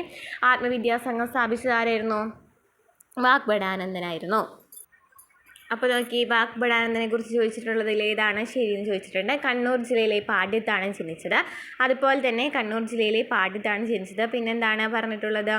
1906 തത്വപ്രകാശിക എന്ന വിദ്യാലയം സ്ഥാപിച്ചിട്ടുള്ളത് വാഗ്ഭടാനന്ദ ഗുരുവാണ്. 1914 ശിവയോഗി വിലാസം മാസിക ആരംഭിച്ചു. ഒരു മാസിക പറഞ്ഞു. 1914 ശിവയോഗി വിലാസം മാസിക സ്ഥാപിച്ചത്. അതുപോലെ തന്നെ 1906 തത്വപ്രകാശിക എന്ന വിദ്യാലയം സ്ഥാപിച്ചിട്ടുണ്ടായിരുന്നു. അപ്പോൾ വാഗ്ഭടാനന്ദൻ്റെ ജന്മം എവിടെയാണ്? പാട്യത്താണ് ജനിക്കുന്നത്. കണ്ണൂർ ജില്ലയിലെ പാട്യത്താണ് വാഗ്ഭടാനന്ദൻ ജനിക്കുന്നത്. അദ്ദേഹം നടത്തിയിട്ടുള്ളത് പ്രീതി ഭോജനം നടത്തിയിട്ടുള്ളത് വാഗ്ഭടാനന്ദനാണ്. അതുപോലെ തന്നെ നമ്മൾ പറഞ്ഞു തത്വപ്രകാശിക സംസ്കൃത വിദ്യാലയം സ്ഥാപിച്ചിട്ടുണ്ടായിരുന്നു. അദ്ദേഹത്തിൻ്റെ ബർത്ത് പ്ലേസ് പാട്യമെന്നാണ്. അദ്ദേഹത്തിൻ്റെ സമാധി തത്വപ്രകാശിക ആശ്രമം തന്നെയാണ് കേട്ടോ. ഇനി അദ്ദേഹം എഴുതിയ കൃതികളാണ് ഈശ്വര വിചാരം, പ്രാർത്ഥന മഞ്ജരി, അതുപോലെ തന്നെ മംഗള ശ്ലോകങ്ങൾ, രാജയോഗാനന്ദ കൗമുദി, യോഗശാല എന്നിവയൊക്കെ അദ്ദേഹത്തിൻ്റെയാണ് കേട്ടോ. ഈശ്വര വിചാരം, പ്രാർത്ഥനാഞ്ജലി, പ്രാർത്ഥന മഞ്ജരി, മംഗള ശ്ലോകങ്ങളൊക്കെ. പിന്നെ അദ്ദേഹത്തിൻ്റെ ആദ്യത്തെ പേര് VK ഗുരുക്കൾ എന്നും കുഞ്ഞിക്കണ്ണൻ എന്നൊക്കെ അറിയപ്പെടുന്നത് വാഗ്ഭടാനന്ദനെയാണ്. അദ്ദേഹമാണ് ആത്മവിദ്യാസംഘം 1917 ആത്മവിദ്യാസംഘം സ്ഥാപിക്കുന്നത്. മലബാറിലെ ആദ്യത്തെ കർഷക സംഘം രൂപീകരിച്ചത് വാഗ്ഭടാനന്ദനാണ്. അദ്ദേഹത്തിൻ്റെ ബാങ്കാണ് ഊരാളുങ്കൽ ഐക്യ നാണയ സംഘം എന്ന് പറയുന്നത്. ബുക്ക് ഗാന്ധിജിയും ശാസ്ത്ര വ്യാഖ്യാനം എന്ന് പറയുന്ന ബുക്ക് വാഗ്ഭടാനന്ദനെയാണ്. ഗാന്ധിജിയും ശാസ്ത്ര വ്യാഖ്യാനവും. അദ്ദേഹത്തിൻ്റെ പ്രസിദ്ധീകരണങ്ങളാണ് യജമാനൻ, ശിവയോഗ വിലാസം, അഭിനവ കേരളം, ആത്മവിദ്യാ കാഹളം, ആത്മവിദ്യ ലേഖമാല എന്നൊക്കെ പറയുന്നത്. അപ്പോൾ എന്തൊക്കെയാണ് പറഞ്ഞത്? വാഗ്ഭടാനന്ദൻ ജനിച്ചത് പാട്യത്താണ്, കണ്ണൂരിലുള്ള പാട്യത്താണ് ജനിച്ചത്. അദ്ദേഹത്തിൻ്റെ സമാധി തത്വപ്രകാശിക ആശ്രമമാണ്. കാരണം എന്താണ്? സത്യപ്രകാശിക സംസ്കൃത വിദ്യാലയം സ്ഥാപിച്ചു. പ്രീതി ഭോജനം, ഈശ്വര വിചാരം, പ്രാർത്ഥനാഞ്ജലി, പ്രാർത്ഥന മഞ്ജരി, മംഗള ശ്ലോകങ്ങൾ, രാജയോഗാനന്ദ കൗമുദി. യോഗശാല സ്ഥാപിച്ചത് 1911 ആരാണ്? വാഗ്ഭടാനന്ദനാണ്. അദ്ദേഹത്തിൻ്റെ ആദ്യത്തെ പേര് VK ഗുരുക്കൾ എന്നും കുഞ്ഞിക്കണ്ണൻ എന്നൊക്കെയായിരുന്നു. മലബാറിലെ ആദ്യത്തെ കർഷക സംഘം രൂപീകരിച്ചത് വാഗ്ഭടാനന്ദനാണ്. ബാങ്ക് എന്താണ് ഊരാളുങ്കൽ ഐക്യനാണയ സംഖ്യം. പിന്നെ നമ്മൾ പറഞ്ഞത് എന്താണ് ബുക്ക് എന്ന് പറയുന്നത് ഗാന്ധിജിയും ശാസ്ത്രവ്യാഖ്യാനവുമാണ്. അദ്ദേഹത്തിൻ്റെ പ്രസിദ്ധീകരണങ്ങളാണ് യജമാനൻ, ശിവയോഗവിലാസം, അഭിനവ കേരളം, ആത്മവിദ്യാകാഹളം, ആത്മവിദ്യാലേഖമലക്ക്. ആത്മവിദ്യനെ കുറിച്ചൊക്കെ പറയുന്നത് ആരുടെയാണ്? വാഗ്ഭടാനന്ദനെ കുറിച്ചിട്ടാണ്. അപ്പോൾ ഇത്രയൊക്കെയാണ് ആരെക്കുറിച്ച് പറയാനുള്ളത്? വാഗ്ഭടാനന്ദ ഗുരുവിനെ കുറിച്ചിട്ട് പറയാനുള്ളത്. നോക്കിയേ നെക്സ്റ്റ് ക്വസ്റ്റ്യൻ വക്കം അബ്ദുൽ ഖാദറുമായി ബന്ധപ്പെട്ടിട്ടില്ലേ? നോക്കി വക്കം അബ്ദുൽ ഖാദറുമായി ബന്ധപ്പെട്ടത് ഏതൊക്കെയാണ്? ജിയും ഭാഷക്കവികളും എന്ന ഗ്രന്ഥത്തിൻ്റെ കർത്താവാണ് വക്കം അബ്ദുൽ ഖാദർ മൗലവി. അതുപോലെ തന്നെ മാപ്പിള റിവ്യൂവിൻ്റെ പത്രാധിപരായിരുന്നു. നവയുഗ സംസ്കാര സമിതി രൂപീകരിച്ചു. സ്വദേശാഭിമാനി എന്ന നാടകം രചിച്ചിട്ടുണ്ട്. അപ്പോൾ വക്കം അബ്ദുൽ ഖാദറിനെ കുറിച്ച് പറഞ്ഞ എന്തൊക്കെയാണ്? ജിയും ഭാഷാകവികളും എന്ന ഗ്രന്ഥത്തിൻ്റെ കർത്താവാണ്. മാപ്പിള റിവ്യൂവിനെ പത്രാധിപരായിരുന്നു. നവയുഗ സംസ്കാര സമിതി രൂപീകരിച്ചു. സ്വദേശാഭിമാനി എന്ന നാടകം രചിച്ചിട്ടുണ്ട്. ഓക്കെ ആണല്ലോ. പിന്നെ നമുക്ക് നോക്കാം അടുത്ത ക്വസ്റ്റ്യൻ എന്ന് പറയുന്നത്. നോക്കി വി.ടി. ഭട്ടതിരിപ്പാട് അല്ലേ? വി.ടി. ഭട്ടതിരിപ്പാട് എന്ന് പറയുന്ന ആളുടെ എന്താണ് നാടകം അടുക്കളയിൽ നിന്നും അരങ്ങത്തേക്കാണെന്നുള്ളത് ചോദിച്ചിട്ടുണ്ട്. അപ്പം പിന്നെ എന്താണ് മഹാകവി ജി ശങ്കരക്കുറുപ്പ് രണ്ടാം ബുധൻ എന്ന് വിശേഷിപ്പിച്ചത് ആരെയായിരുന്നു? ശ്രീനാരായണ ഗുരുവിനെ കുറിച്ചിട്ടായിരുന്നു പറഞ്ഞിട്ടുണ്ടായിരുന്നത്. പിന്നെ ചോദിച്ചിട്ടുള്ളത് ഇത്രയൊക്കെയാണ് നമുക്ക് എന്തിൽ ചോദിച്ചിട്ടുള്ളത്? നവോത്ഥാനവുമായി ബന്ധപ്പെട്ടിട്ട് 3 ഘട്ടങ്ങളിലും ചോദിച്ചിട്ടുള്ള ക്വസ്റ്റ്യൻ നമ്മൾ ഓൾറെഡി പറഞ്ഞു കഴിഞ്ഞു കേട്ടോ. ഇനി നോക്കി ചോദിച്ചേക്കണ ക്വസ്റ്റ്യൻ റെഡ് ഡാറ്റ ബുക്കിൽ ഇടം നേടിയ കേരളത്തിലെ വന്യജീവി സങ്കേതം അല്ലേ? അപ്പോൾ വന്യജീവി സങ്കേതം ദേശീയ ഉദ്യാനം കേരളത്തിലെ ഇമ്പോർട്ടൻ്റ് ആണ് കേട്ടോ. 3 ഘട്ടങ്ങളിലും ചോദിച്ചിട്ടുണ്ട്. അപ്പോൾ നമുക്ക് നോക്കാം. റെഡ് ഡാറ്റ ബുക്കിൽ ഇടം നേടിയ കേരളത്തിലെ വന്യജീവി സങ്കേതം ഏതാണ്? പറമ്പിക്കുളം വന്യജീവി സങ്കേതമാണ് അല്ലേ? അപ്പോൾ ഈ പറമ്പിക്കുളം വന്യജീവി സങ്കേതം ഏത് ജില്ലയിലാണ്? പാലക്കാട് ജില്ലയിലാണ് പറമ്പിക്കുളം വന്യജീവി സങ്കേതം സ്ഥിതി ചെയ്യുന്നത്. പാലക്കാട് മുതലമട കേട്ടോ. ഏത് വർഷത്തിലാണ് വന്നത്? 1973 പറമ്പിക്കുളം വന്യജീവി സങ്കേതം വന്നത്. അതിൻ്റെ ആസ്ഥാനം എന്ന് പറയുന്നത് തുണക്കടവാണ് കേട്ടോ. തുണക്കടവാണ്. തമിഴ്നാട്ടിലൂടെ മാത്രം പ്രവേശന സാധ്യമുള്ള സങ്കേതം എന്ന് ചോദിച്ചാലും പറമ്പിക്കുളം വന്യജീവി സങ്കേതമാണ്. തമിഴ്നാട്ടിലൂടെ മാത്രം പ്രവേശന സാധ്യമുള്ള വന്യജീവി സങ്കേതം എന്ന് പറയുന്നത് പറമ്പിക്കുളം വന്യജീവി സങ്കേതമാണ്. ഏഷ്യയിലെ ഏറ്റവും വലിയ തേക്ക് മരമായ കന്നിമരം കാണപ്പെടുന്നത് പറമ്പിക്കുളം വന്യജീവി സങ്കേതത്തിലാണ്. കേരളത്തിലെ 2ാമത്തെ ടൈഗർ റിസർവ് കടുവാ സങ്കേതം രണ്ടാമത്തേതാണ്? പറമ്പിക്കുളം കടുവാ സങ്കേതമാണ്. പറമ്പിക്കുളത്തെ ടൈഗർ റിസർവായിട്ട് പ്രഖ്യാപിച്ചത് 2010 കേട്ടോ. അതായത് ഇന്ത്യയിലെ 38ാമത്തെ ടൈഗർ റിസർവ് ആണ്. കേരളത്തിലെ 2ാമത്തെ ടൈഗർ റിസർവ് ആണ് 2010 പ്രഖ്യാപിക്കുന്നത്. മനസ്സിലായാലും ഇതാണ് പറമ്പിക്കുളത്തെക്കുറിച്ച് പറയാനുള്ളത്. അപ്പോൾ നമ്മൾ എന്തൊക്കെ പറഞ്ഞു? പറമ്പിക്കുളം വന്യജീവി സങ്കേതം വന്നത് എന്നാണ്? 1973 വന്നത്. തമിഴ്നാടാണ് അല്ലേ ആസ്ഥാനം. തമിഴ്നാട്ടിലൂടെ മാത്രം പ്രവേശനം സാധ്യമുണ്ട്. പാലക്കാടാണ് നിലനിൽക്കുന്നത്. തുണക്കടവ് ആസ്ഥാനം എന്ന് പറയുന്നത്. ഏഷ്യയിലെ ഏറ്റവും വലിയ തേക്കുമരമായ കന്നിമരം കാണപ്പെടുന്നത് പറമ്പിക്കുളം വന്യജീവി സങ്കേതത്തിലാണ്. ഓക്കെ, അടുത്ത സ്റ്റേജിലെ ക്വസ്റ്റ്യൻ എന്ന് പറയുന്നത് ഇരവിക്കുളം ദേശീയ ഉദ്യാനത്തിലെ സംരക്ഷിത മൃഗമേത്. സെക്കൻഡ് സ്റ്റേജിലാണ് കേട്ടോ. ഇരവിക്കുളം ദേശീയ ഉദ്യാനത്തിലെ സംരക്ഷിത മൃഗമേതെന്നാണ് ക്വസ്റ്റ്യൻ. അപ്പോൾ ആൻസർ എന്താണ്? വരയാടാണ് അല്ലേ? ഇരവിക്കുളം ദേശീയ ഉദ്യാനത്തിലെ സംരക്ഷിത മൃഗം എന്ന് പറയുന്നത് ഏതാണ്? വരയാടാണ് ഇരവിക്കുളത്തുള്ളത്. അപ്പോൾ ഇരവിക്കുളം എന്ന് പറയുന്നതിനെ കുറിച്ച് നമുക്ക് നോക്കാം. കേരളത്തിലെ ദേശീയ ഉദ്യാനമാണ് അല്ലേ ഇരവിക്കുളം എന്ന് പറയുന്നത്. 5 ദേശീയ ഉദ്യാനങ്ങളാണുള്ളത്. കേരളത്തിലെ ആദ്യത്തേതും വലുതുമായ ദേശീയ ഉദ്യാനമാണ് ഇരവിക്കുളം. ഇടുക്കി ജില്ലയിലെ ഇരവിക്കുളം കേരളത്തിലെ ആദ്യത്തേതും വലുതുമായ ദേശീയ ഉദ്യാനമാണ്. നിലവിൽ വന്നത് 1978 1978 ഇരവിക്കുളം ദേശീയ ഉദ്യാനം നിലവിൽ വന്നത്. ഏതാണ് താലൂക്ക് പറയുന്നത്? ദേവികുളം താലൂക്ക്. ആനമുടിയിലാണ്. ദേവികുളം താലൂക്കിലാണ് ഇരവിക്കുളം വന്നത്. അവിടുത്തെ സംരക്ഷണ മൃഗം എന്ന് പറയുന്നത് വരയാടാണ് അല്ലേ? നീലഗിരി താറെന്ന് പറഞ്ഞു, വരയാടാണ്. അതുപോലെ തന്നെ രാജമല വിനോദസഞ്ചാരി കേന്ദ്രമൊക്കെ ഇരവിക്കുളത്താണ് സ്ഥിതി ചെയ്യുന്നത് കേട്ടോ. അപ്പോൾ നമ്മൾ എന്താ പറഞ്ഞത്? കേരളത്തിലെ ആദ്യത്തേതും വലുതുമായ ദേശീയ ഉദ്യാനമാണ് ഇരവിക്കുളം ഇടുക്കി. 1978 വന്നു. സംരക്ഷണ മൃഗം വരയാട് അല്ലെങ്കിൽ നീലഗിരി താറാണ്. നീലഗിരി താലൂക്കിലാണ്, ദേവികുളം താലൂക്കിലെ ആനമുടിയിലാണ് ഇത് സ്ഥിതി ചെയ്യുന്നത്. ഓക്കെ ആണല്ലോ. ഇനി കേരളത്തിലെ 2ാമത്തെ വലിയ ദേശീയ ഉദ്യാനം ഏതാണ്? സൈലന്റ് വാലി പാലക്കാടാണ് അല്ലേ? നോക്കിയേ, അടുത്ത ഘട്ടത്തിൽ വന്ന ക്വസ്റ്റ്യൻ എന്ന് പറയുന്നതാണ് താഴെ പറയുന്നവയിൽ വന്യജീവി സങ്കേതത്തിന് ഉദാഹരണം ഏതെന്ന് അല്ലേ. അപ്പോൾ അതിൽ ഓപ്ഷനിൽ എന്തുണ്ട്, സൈലന്റ് വാലി നൽകിയിട്ടുണ്ട് അല്ലേ. അപ്പോൾ നമുക്ക് സൈലന്റ് വാലിനെ കുറിച്ച് പറയുകയാണെന്നുണ്ടെങ്കിൽ കേരളത്തിലെ രണ്ടാമത്തെ വലിയ ദേശീയ ഉദ്യാനമാണ് സൈലന്റ് വാലി. അതുപോലെ തന്നെ ഇതിലേതൊരു ഘട്ടത്തിൽ ചോദിച്ചിട്ടുണ്ടായിരുന്നു സൈലന്റ് വാലി സ്ഥിതി ചെയ്യുന്ന ജില്ല ഏതാണെന്ന് ചോദിച്ചിട്ടുണ്ടായിരുന്നു കേട്ടോ. അപ്പോൾ സൈലന്റ് വാലി എന്ന് പറയുന്നത് പാലക്കാട് ജില്ലയിലാണ് സ്ഥിതി ചെയ്യുന്നത്, മണ്ണാർക്കാട് താലൂക്കിലാണ് സ്ഥിതി ചെയ്യുന്നത്. 1984 ഇന്ദിരാഗാന്ധി ദേശീയ ഉദ്യാനമായിട്ട് പ്രഖ്യാപിച്ചു. 1985 രാജീവ് ഗാന്ധി ഉദ്ഘാടനം ചെയ്യുന്നത്. അതുപോലെ തന്നെ സിംഹവാലൻ കുരങ്ങുകളെ കാണപ്പെടുന്നു. സിംഹവാലൻ കുരങ്ങുകളെ പറയുന്ന സയൻറ്റിഫിക് നെയിം എന്താണ്, മക്കാക്ക സിലിനസ് ആണ്. കേരളത്തിലെ ഏറ്റവും വലിയ മഴക്കാട്, അതുപോലെ തന്നെ കേരളത്തിൻ്റെ നിത്യഹരിതവനം, കന്യാവനം, നീലഗിരി ബയോസ്ഫിയറിൻ്റെ ഭാഗമായിട്ടുള്ള ദേശീയ ഉദ്യാനം എന്നൊക്കെ പറയുന്നത് സൈലന്റ് വാലിയാണ്. സൈലന്റ് വാലി ഉത്ഭവിക്കുന്നത് തൂതപ്പുഴയിൽ നിന്നും കുന്തിപ്പുഴയിലൂടെയാണ് ഒഴുകുന്നത്. പശ്ചിമഘട്ടത്തിൻ്റെ ഭാഗമാണ്. അപ്പോൾ സൈലന്റ് വാലി എന്ന് പറയുന്നത് കേരളത്തിലെ രണ്ടാമത്തെ വലിയ ദേശീയ ഉദ്യാനമാണ്. സൈലന്റ് വാലി പാലക്കാട് ജില്ലയിലെ മണ്ണാർക്കാട് താലൂക്കിലാണ്. അതുപോലെ തന്നെ എന്താ പറഞ്ഞത്, 1984 ഇന്ദിരാഗാന്ധി ദേശീയ ഉദ്യാനമായിട്ട് പ്രഖ്യാപിക്കുന്നത്. 85 രാജീവ് ഗാന്ധി ഉദ്ഘാടനം ചെയ്തു. സിംഹവാലൻ കുരങ്ങുകൾ കാണപ്പെടുന്നു. വെടിപ്ലാവുകളുള്ള കാരണമാണ് എന്ത് സംഭവിക്കുന്നത്, അവിടെ അതുപോലെ തന്നെ ചീവീടുകളൊന്നും ഇല്ലാതെ, അത് കാരണം ഇതിനെന്താണെന്നറിയാം, സൈലന്റ് വാലി എന്നാണ് അറിയപ്പെടുന്നത്. അതുപോലെ തന്നെ വെടിപ്ലാവിനെ ചോദിച്ചിട്ടുണ്ട് കേട്ടോ. എന്ത് സയൻറ്റിഫിക് നെയിം എന്ന് പറയുന്നത് കുലിനിയ എക്സാറിംഗ് എന്നാണ്. വെടിപ്ലാവിൻ്റെ പറയുന്നത് കുലിനിയ എക്സാറിറൈറ്റ് എന്നാണ് കേട്ടോ. കേരളത്തിലെ ഏറ്റവും വലിയ മഴക്കാട് എന്നൊക്കെ അറിയപ്പെടുന്നത് സൈലന്റ് വനം എന്നൊക്കെ അറിയപ്പെടുന്നത് സൈലന്റ് വാലിയാണ്. കേരളത്തിൻ്റെ നിത്യഹരിതവനം കന്യാവനം എന്നൊക്കെ അറിയപ്പെടുന്നു. അതുപോലെ തന്നെ നീലഗിരി ബയോസ്ഫിയറിൻ്റെ ഭാഗമാണ്, പശ്ചിമഘട്ടത്തിൻ്റെ ഭാഗമാണ്.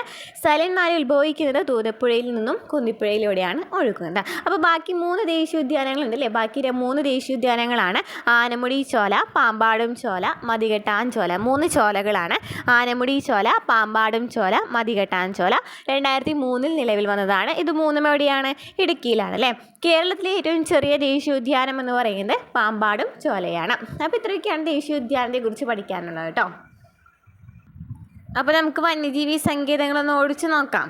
പെരിയാറാണ് അല്ലേ കേരളത്തിലെ ആദ്യത്തേതും വലുതുമായ വന്യജീവി സങ്കേതം എന്ന് പറയുന്നത്. കേരളത്തിലെ ആദ്യത്തേതും വലുതുമായ വന്യജീവി സങ്കേതമാണ് പെരിയാർ എന്ന് പറയുന്നത്. അപ്പോൾ നമ്മൾ കണ്ടു അല്ലേ, കഴിഞ്ഞ ക്വസ്റ്റ്യനിൽ ചോദിച്ചിട്ടുണ്ടായിരുന്നു ഏതൊക്കെയാണ് വന്യജീവി സങ്കേതം എന്തായിരുന്നു, പെരിയാറാണ് വന്യജീവി സങ്കേതം. കേരളത്തിലെ ആദ്യത്തേതും വലുതുമായ വന്യജീവി സങ്കേതമാണ് പെരിയാർ അല്ലെങ്കിൽ തേക്കടി വന്യജീവി സങ്കേതം. ഇടുക്കി ജില്ലയിലാണ് അല്ലേ.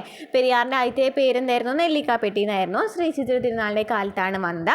തപാൽ സ്റ്റാമ്പിൽ പ്രത്യക്ഷപ്പെട്ട ഏക വന്യജീവി സങ്കേതമാണ് പെരിയാർ വന്യജീവി സങ്കേതം. തപാൽ സ്റ്റാമ്പിൽ പ്രത്യക്ഷപ്പെട്ട ഏക വന്യജീവി സങ്കേതമാണ്. അതുപോലെ തന്നെ പെരിയാറിനെ വന്യജീവി സങ്കേതമായി പ്രഖ്യാപിച്ചതെന്നാണ് 1950 പെരിയാറിനെ വന്യജീവി സങ്കേതമായി പ്രഖ്യാപിക്കുന്നത്. ടൈഗർ റിസർവായിട്ട് പ്രഖ്യാപിക്കുന്നത് 1978 ടൈഗർ റിസർവായിട്ട് പ്രഖ്യാപിക്കുന്നത്. അതിന് കേരളത്തിലെ ആദ്യത്തെ ടൈഗർ റിസർവ് ഏതാണ്, ഇത് തന്നെയാണ് കേട്ടോ, പെരിയാർ തന്നെയാണ് കേരളത്തിലെ ആദ്യത്തെ ടൈഗർ റിസർവ്. ഇന്ത്യയിലെ 10ാമത്തെ ടൈഗർ റിസർവ് എന്ന് പറയുന്നതും എന്ത് തന്നെയാണ്, പെരിയാർ വന്യജീവി സങ്കേതമാണ് കേട്ടോ. പെരിയാർ തന്നെയാണ്. പെരിയാറിനെ ദേശീയ ഉദ്യാനമായി മാറ്റിയത് 1982 പെരിയാറിനെ ദേശീയ ഉദ്യാനമായിട്ട് മാറ്റിയത്. പ്രൊജക്റ്റ് എലിഫൻറ്റിൻ്റെ കീഴിലാക്കിയത് 1992 അപ്പോൾ പെരിയാറിനെ കുറിച്ച് ഇമ്പോർട്ടൻ്റ് ആയിട്ട് എന്താ പറയാനുള്ളത്, കേരളത്തിലെ ആദ്യത്തേതും വലുതുമായ വന്യജീവി സങ്കേതമാണ് പെരിയാർ തേക്കടി വന്യജീവി സങ്കേതം. ഇടുക്കി ജില്ലയിലാണ്. പെരിയാറിൻ്റെ ആദ്യത്തെ പേരെന്തായിരുന്നു, നെല്ലിക്കാപ്പെട്ടി അല്ലേ. ശ്രീ ചിത്ര തിരുനാളിൻ്റെ കാലത്താണ് വന്നത്. 1934 തപാൽ സ്റ്റാമ്പിൽ പ്രത്യക്ഷപ്പെട്ട ഏക വന്യജീവി സങ്കേതം. അതുപോലെ തന്നെ പെരിയാറിനെ വന്യജീവി സങ്കേതമായി പ്രഖ്യാപിച്ചത് 1950 അതുപോലെ ടൈഗർ റിസർവായി പ്രഖ്യാപിച്ചത് 1978 അതുപോലെ തന്നെ പെരിയാറിനെ ദേശീയ ഉദ്യാനമായി പ്രഖ്യാപിച്ചത് 1982 പ്രൊജക്റ്റ് എലിഫൻറ്റിൻ്റെ കീഴിലാക്കിയത് 1992 ഇനി കേരളത്തിലെ ആദ്യത്തെ ടൈഗർ റിസർവ്, ഇന്ത്യയിലെ 10ാമത്തെ ടൈഗർ റിസർവാണ് പെരിയാർ തേക്കടി വന്യജീവി സങ്കേതം എന്ന് പറയുന്നത്. ഇനി കേരളത്തിലെ 2ാമത്തെ വലിയ വന്യജീവി സങ്കേതം ഏതാണ്, വയനാട് മുത്തങ്ങ വന്യജീവി സങ്കേതമാണ്. കേരളത്തിലെ 2ാമത്തെ വലിയ വന്യജീവി സങ്കേതം എന്ന് പറയുന്നത് വയനാട് മുത്തങ്ങ വന്യജീവി സങ്കേതമാണ്. വയനാട് വന്യജീവി സങ്കേതം അല്ലെങ്കിൽ മുത്തങ്ങ വന്യജീവി സങ്കേതം കേട്ടോ. ബേഗൂർ, തോൽപ്പെട്ടി എന്നൊക്കെ അറിയപ്പെടുന്നത് തന്നെയാണ് വയനാട് വന്യജീവി സങ്കേതമാണ്. 1923 വയനാട് വന്യജീവി സങ്കേതം നിലവിൽ വന്നത്. കേരളം, തമിഴ്നാട്, കർണാടക എന്നിവയുമായി അതിർത്തി പങ്കിടുന്ന ഏക വന്യജീവി സങ്കേതമാണ് വയനാട് മുത്തങ്ങ വന്യജീവി സങ്കേതം അല്ലേ. അപ്പോൾ നമ്മൾ ഒരു ക്വസ്റ്റ്യനിൽ സ്റ്റേജ് വരാൻ തോന്നുന്നുണ്ട്, ചോദിച്ചിട്ടുണ്ടായിരുന്നു. 2 സംസ്ഥാനങ്ങളുമായിട്ട് അതിർത്തി പങ്കിടുന്ന ജില്ലയാണ് ചോദിച്ചിട്ടുണ്ടായിരുന്നു അല്ലേ? വയനാടായിരുന്നു ആൻസർ. കാരണം എന്താണ്, 3 സംസ്ഥാനങ്ങളുമായിട്ടാണോ 2 സംസ്ഥാനങ്ങളായിട്ടാണോ? 3 സംസ്ഥാനങ്ങളായിട്ട് പങ്കിടുന്നുണ്ട്. അപ്പോൾ കേരളം, തമിഴ്നാട്, കർണാടക എന്നിവയുമായിട്ടാണ് അതിർത്തി പങ്കിടുന്ന വന്യജീവി സങ്കേതം ചോദിച്ചാണെങ്കിൽ എന്ത് തന്നെയാണ്? വയനാട് വന്യജീവി സങ്കേതമാണ്. നീലഗിരി ബയോസ്ഫിയറിൻ്റെ ഭാഗമായ വന്യജീവി സങ്കേതമാണ് വയനാട് വന്യജീവി സങ്കേതം. അപ്പോൾ നമ്മൾ 3 വന്യജീവി സങ്കേതം പഠിച്ചു, പെരിയാർ, വയനാട്, പറമ്പിക്കുളം അല്ലേ? ഈ 2 നമ്മൾ ഓൾറെഡി കണ്ടിട്ടുള്ളതാണ് അല്ലേ ക്വസ്റ്റ്യനിന്. അപ്പം നമുക്ക് വയനാട് മുത്തങ്ങ വന്യജീവി സങ്കേതം, അതുപോലെ തന്നെ വേറെ വന്യജീവി സങ്കേതങ്ങളും വരാനുണ്ട്. അപ്പോൾ അതൊക്കെ നമുക്ക് ഇന്നത്തെ എക്സാമിന് പ്രതീക്ഷിക്കാവുന്നതാണ് കേട്ടോ. കേരളത്തിലെ ചെറിയ വന്യജീവി സങ്കേതമാണ് മംഗളവനം. എറണാകുളത്തുള്ള മംഗളവനം വന്യജീവി സങ്കേതമാണ് കേരളത്തിലെ ചെറിയ വന്യജീവി സങ്കേതം. കൊച്ചിയുടെ ശ്വാസകോശം എന്ന് വിശേഷിപ്പിക്കുന്നത് എന്തിനെയാണ്? മംഗളവനം വന്യജീവി സങ്കേതത്തെയാണ്. കേരള സംസ്ഥാന രൂപീകരണത്തിന് ശേഷം നിലവിൽ വന്ന ആദ്യത്തെ വന്യജീവി സങ്കേതമാണ് പീച്ചി വാഴാനി, തൃശ്ശൂരിലുള്ള കേട്ടോ. പീച്ചി വാഴാനിയാണ് 1958 നിലവിൽ വന്നത്. അപ്പോൾ കേരളത്തിലെ ചെറിയ വന്യജീവി സങ്കേതം മംഗളവനം വന്യജീവി സങ്കേതം എറണാകുളത്താണ്. അതുപോലെ തന്നെ കൊച്ചിയുടെ ശ്വാസകോശം എന്ന് വിശേഷിപ്പിക്കുന്നു. കേരള സംസ്ഥാന രൂപീകരണത്തിന് ശേഷം നിലവിൽ വന്ന ആദ്യത്തെ വന്യജീവി സങ്കേതമാണ് പീച്ചി വാഴാനി, തൃശ്ശൂർ. കേരളത്തിൻ്റെ തെക്കേയറ്റത്തെ വന്യജീവി സങ്കേതം ഏതാണ്? നെയ്യാർ കേട്ടോ. നെയ്യാർ, തിരുവനന്തപുരത്ത് നെയ്യാറാണ് കേരളത്തിലെ തെക്കേയറ്റത്തെ വന്യജീവി സങ്കേതം എന്ന് പറയുന്നത്. അതും കേരള സംസ്ഥാന രൂപീകരണത്തിന് ശേഷം തൃശ്ശൂരിലെ പീച്ചി വാഴാനി വന്ന സമയത്ത് തന്നെ വന്നതാണ് നെയ്യാർ വന്യജീവി സങ്കേതം 1958 കേട്ടോ. അഗസ്ത്യാമല ബയോസ്ഫിയർ റിസർവിൻ്റെ ഭാഗമെന്ന് ചോദിച്ചാലും നെയ്യാർ വന്യജീവി സങ്കേതമാണ്. ഇനി കേരളത്തിലെ ആദ്യത്തെ ലയൺ സഫാരി പാർക്ക് സ്ഥിതി ചെയ്യുന്നത് എവിടെയാണ്? നെയ്യാറിലെ മരക്കുന്നം ദ്വീപിലാണ് കേരളത്തിലെ ആദ്യത്തെ ലയൺ സഫാരി പാർക്ക് സ്ഥിതി ചെയ്യുന്നത്. കേരളത്തിലെ വടക്കേറ്റത്തെ വന്യജീവി സങ്കേതം ആർളമാണ്. കണ്ണൂരിൻ്റെ സലൻമാല എന്നറിയപ്പെടുന്ന ആർളമാണ് കേരളത്തിലെ വടക്കേറ്റത്തെ വന്യജീവി സങ്കേതം. ആർളമാണ്, കണ്ണൂർ ഉണ്ടോ. 1984 വന്നത്. അതുപോലെ തന്നെ ചീങ്കണ്ണിപ്പുഴ ഒഴുകുന്ന വന്യജീവി സങ്കേതം ചോദിച്ചാലും എന്ത് തന്നെയാണ്? ആറളം വന്യജീവി സങ്കേതമാണ്. ഇനി കൊട്ടിയൂർ വന്യജീവി സങ്കേതം എവിടെയാണ്? കണ്ണൂരാണ്. കൊട്ടിയൂർ വന്യജീവി സങ്കേതം കണ്ണൂരാണ്, 2011 വന്നത്. റീഡ് തവളകളിൽ കാണപ്പെടുന്ന സങ്കേതമാണ് മലബാർ കേട്ടോ. മലബാറാണ് റീഡ് തവളകളിൽ കാണപ്പെടുന്ന സങ്കേതം. മലബാർ സങ്കേതമാണ്, കോഴിക്കോടാണ്, 2010 വന്നത്. ഇനി ചിന്നാർ വന്യജീവി സങ്കേതം അറിയാലോ അല്ലേ? എപ്പോഴും ചോദിക്കാറുണ്ട്. നക്ഷത്രയാമയും മലയണ്ണാനൊക്കെ കാണപ്പെടുന്നത് ചിന്നാർ വന്യജീവി സങ്കേതത്തിലാണ്. നക്ഷത്രയാമം, മലയണ്ണാൻ എന്നിവയൊക്കെ കാണപ്പെടുന്നത്. ക്ലിയർ ആയല്ലോ? ഇനി എന്താണ് കുറിഞ്ഞുദ്യാനം? എപ്പോഴും ചോദിക്കാറുണ്ട് അല്ലേ? കുറിഞ്ഞുദ്യാനം ചോദിക്കാറുണ്ട്. ഒരു സസ്യത്തിൻ്റെ സംരക്ഷണാർത്ഥം ഇന്ത്യയിൽ നിലവിൽ വന്ന ആദ്യ ഉദ്യാനം കുറിഞ്ഞുദ്യാനമാണ്. 2006 നിലവിൽ വന്നത്. ഓക്കെ ആണല്ലോ? കുറിഞ്ഞ് എപ്പോഴാണ് പൂക്കുന്നത്? എല്ലാ വർഷവും പൂക്കോ? ഇല്ല അല്ലേ? 12 വർഷം കൂടുമ്പോഴാണ് എന്ത് പൂക്കുന്നത്? കരിങ്കുറിഞ്ഞിട്ടാ. കരിങ്കുറിഞ്ഞിയാണ് 12 വർഷം കൂടുമ്പോൾ പൂക്കുന്നത്. അതുപോലെ തന്നെ പശ്ചിമഘട്ടത്തിന് റാണി എന്നറിയപ്പെടുന്നത് നീലക്കുറിഞ്ഞിയാണ്. കേരളത്തിലെ 17ാമത്തെ വന്യജീവി സങ്കേതമാണ് തിരുനെല്ലി വയനാട് കേട്ടോ. കേരളത്തിലെ 17ാമത്തെ വന്യജീവി സങ്കേതമാണ് തിരുനെല്ലി വയനാട്. കൊട്ടിയൂർ വന്യജീവി സങ്കേതം എന്നാണ് 2011 വന്നത്. കേരളത്തിലെ അവസാന രൂപം കൊണ്ടത് കരിയമ്പുഴ മലപ്പുറം. കരിയമ്പുഴത്താണ് കേരളത്തിലെ അവസാന രൂപം കൊണ്ട വന്യജീവി സങ്കേതം എന്ന് പറയുന്നത്. കരിയമ്പുഴയാണ്, എവിടെയാണ്? മലപ്പുറത്താണ്. അതുപോലെ തന്നെ ചെന്തുരുണി വന്യജീവി സങ്കേതം ചോദിക്കാറുണ്ട്. ചെന്തുരുണി വന്യജീവി സങ്കേതം എന്ന് വെച്ചാൽ ഒരു മരത്തിൻ്റെ പേരിൽ അറിയപ്പെടുന്ന ഏക വന്യജീവി സങ്കേതമാണ് ചെന്തുരുണി വന്യജീവി സങ്കേതം. എവിടെയാണ്? കൊല്ലത്താണ്. അപ്പോൾ ഇത്രയൊക്കെയാണ് നമ്മൾ ദേശീയ വന്യജീവി സങ്കേതങ്ങളും അതുപോലെ തന്നെ ദേശീയ ഉദ്യാനങ്ങളും പഠിക്കാനുള്ളത് കേട്ടോ. ഇമ്പോർട്ടൻ്റ് ആണ്, പഠിച്ചു വയ്ക്കാം. ഇനി നോക്കിയേ, കേരള ഫാക്ടിൻ്റെ ഭാഗവുമായി ബന്ധപ്പെട്ട് വേറെ ക്വസ്റ്റ്യൻ ഉണ്ടോ. കേരള സംസ്ഥാന രൂപീകരണത്തിനായിട്ട് തിരുവിതാംകൂറിലെ 4 താലൂക്കുകൾ മദിരാശി സംസ്ഥാനത്തിന് കൊടുത്തിരുന്നു. അതിലേതാണ്? അഗസ്തീശ്വരാണ് മദിരാശി സംസ്ഥാനത്തിന് വിട്ടുകൊടുത്തിരുന്നത്. അപ്പോൾ കേരള സംസ്ഥാനം നിലവിൽ വന്നത് എന്നായിരുന്നു? 1956 നവംബർ 1 അതിൻ്റെ അടിസ്ഥാന വിവരങ്ങളൊക്കെ ചോദിക്കുന്നുണ്ട് കേട്ടോ. നോക്കാം നമുക്ക്. ഓക്കെ, രാജ്യത്തെ ആദ്യത്തെ സമ്പൂർണ്ണ ഡിജിറ്റൽ കോടതി കേരളത്തിലെ ഏത് ജില്ലയിലാണ്? കൊല്ലത്താണ് അല്ലേ? രാജ്യത്തെ ആദ്യത്തെ സമ്പൂർണ്ണ ഡിജിറ്റൽ കോടതി കേരളത്തെ കൊല്ലം ജില്ലയിലാണ് ആരംഭിച്ചത്. അതുപോലെ തന്നെ അടുത്ത ക്വസ്റ്റ്യൻ എന്ന് പറയുന്നത്, കേരളത്തിൻ്റെ ഔദ്യോഗിക മത്സ്യം ഏതാണ്? കരിമീനാണല്ലേ കേരളത്തിൻ്റെ ഔദ്യോഗിക മത്സ്യം എന്ന് പറയുന്നത്. അതുപോലെ കേരളത്തിൽ ആകെയുള്ള രാജ്യസഭാ സീറ്റുകൾ എത്രയാണ്? കേരളത്തിൽ ആകെയുള്ള രാജ്യസഭാ സീറ്റുകൾ എന്ന് പറയുന്നത് 9 ആണല്ലേ. രാജ്യസഭാ സീറ്റുകൾ 9 പക്ഷേ ലോക്സഭാ സീറ്റ് 20 ആണല്ലേ. അത് കഴിഞ്ഞ സ്റ്റേജ് 2 ചോദിച്ചിട്ടുണ്ടായിരുന്നു കേട്ടോ. നമുക്ക് നോക്കാം. കേരളത്തിൽ ആകെയുള്ള രാജ്യസഭാ സീറ്റുകൾ എന്ന് പറയുന്നത് 9. അതുപോലെ തന്നെ ചോദിച്ചിട്ടുണ്ടായിരുന്നതാണ് കേരളത്തിൽ കിഴക്കോട്ടൊഴുകുന്ന നദികളുടെ എണ്ണം എത്രയാണ്? കേരളത്തിൽ കിഴക്കോട്ടൊഴുകുന്ന നദികളുടെ എണ്ണം എത്രയാണ്? 3 നദികളാണ് കിഴക്കോട്ട് ഒഴുകുന്നത്. ബാക്കി 41 നദികളും എവിടെയാണ് ഒഴുകുന്നത്? പടിഞ്ഞാറോട്ടാണ് ഒഴുകുന്നത് അല്ലേ. 44 നദികളാണ് കേരളത്തിലുള്ളത്. അതുപോലെ തന്നെ കേരളത്തിലെ ഏറ്റവും വലിയ ജലസേചന പദ്ധതി എന്ന് പറയുന്നത് ഏതാണ്? കല്ലടയാണ് കേരളത്തിലെ ഏറ്റവും വലിയ ജലസേചന പദ്ധതി എന്ന് പറയുന്നത്. സൈലന്റ് വാലി സ്ഥിതി ചെയ്യുന്ന ജില്ല ഏതാണ്? പാലക്കാടാണ് അല്ലേ. അത് ചോദിച്ചിട്ടുണ്ടായിരുന്നു. സൈലന്റ് വാലി സ്ഥിതി ചെയ്യുന്ന ജില്ല എന്ന് പറയുന്നത് പാലക്കാടാണ്. അതുപോലെ തന്നെ കേരള സംസ്ഥാന കായിക വകുപ്പ് മന്ത്രി മന്ത്രിമാരെ നമ്മൾ പഠിച്ചിട്ടുണ്ടായിരുന്നു. ഇമ്പോർട്ടൻ്റ് ആണെന്ന് പറഞ്ഞിട്ട് നമ്മൾ ഓൾറെഡി ക്ലാസ് ചെയ്തിട്ടുണ്ടായിരുന്നു. അപ്പോൾ ക്ലാസ്സിൽ പോയിട്ട് കാണാം. അപ്പോൾ സൈലന്റ് വാലി സ്ഥിതി ചെയ്യുന്ന ജില്ല എന്ന് പറയുന്നത് പാലക്കാട് എന്ന് പറഞ്ഞു. അത് നമ്മൾ സ്റ്റേജ് 3 ചോദിച്ചിട്ടുണ്ടായിരുന്നതാണ്. അതുപോലെ തന്നെ കേരളത്തിലെ ഏറ്റവും വലിയ ജലസേചന പദ്ധതി എന്ന് പറയുന്നത് കല്ലടയാണ്. കേരളത്തിലെ ആദ്യത്തെ ജലസേചന ജലവൈദ്യുത പദ്ധതി ചോദിച്ചിട്ടുണ്ട് കേട്ടോ. നമുക്ക് നോക്കാം രണ്ടാമത്തെ സ്റ്റേജിലത്തെ ക്വസ്റ്റ്യൻ. കേരളത്തിലെ കിഴക്കോട്ട് ഒഴുകുന്ന നദികളുടെ എണ്ണം എന്ന് പറയുന്നത് 3 ആണ്. നോക്കി സെക്കൻഡ് സ്റ്റേജിൽ ചോദിച്ചിട്ടുള്ളതാണ് കേരളത്തിലെ വടക്കേറ്റത്തുള്ള നദിയിലെ നമ്മൾ തേർഡ് സ്റ്റേജ് നമ്മൾ പറഞ്ഞ് ചോദിച്ചിട്ടുള്ളത് എന്തായിരുന്നു? കേരളത്തിൽ കിഴക്കോട്ട് ഒഴുകുന്ന നദികളുടെ എത്രയാണ് ചോദിച്ചല്ലേ. 3 എണ്ണമാണ് നദികളുടെ എണ്ണം കിഴക്കോട്ട് ഒഴുകുന്നതെന്ന് പറഞ്ഞു. അപ്പോൾ ഇനി കേരളത്തിൻ്റെ വടക്കേറ്റത്തുള്ള നദി ഏതാണ്? മഞ്ചേശ്വരം പുഴയാണ്. കേരളത്തിലെ വടക്കേറ്റത്തുള്ള നദി എന്ന് പറയുന്നത് ഏതാണ്? മഞ്ചേശ്വരം പുഴയാണ്. അപ്പോൾ മഞ്ചേശ്വരം പുഴയെ കുറിച്ച് ചോദിച്ചിട്ടുണ്ട് അല്ലേ. നദിയിൽ നമ്മൾ ഈ രണ്ടാമത്തെ ക്വസ്റ്റ്യനിലും എന്തുണ്ട്? നദീനെ കുറിച്ച് ചോദിച്ചിട്ടുണ്ട്. അതുപോലെ തന്നെ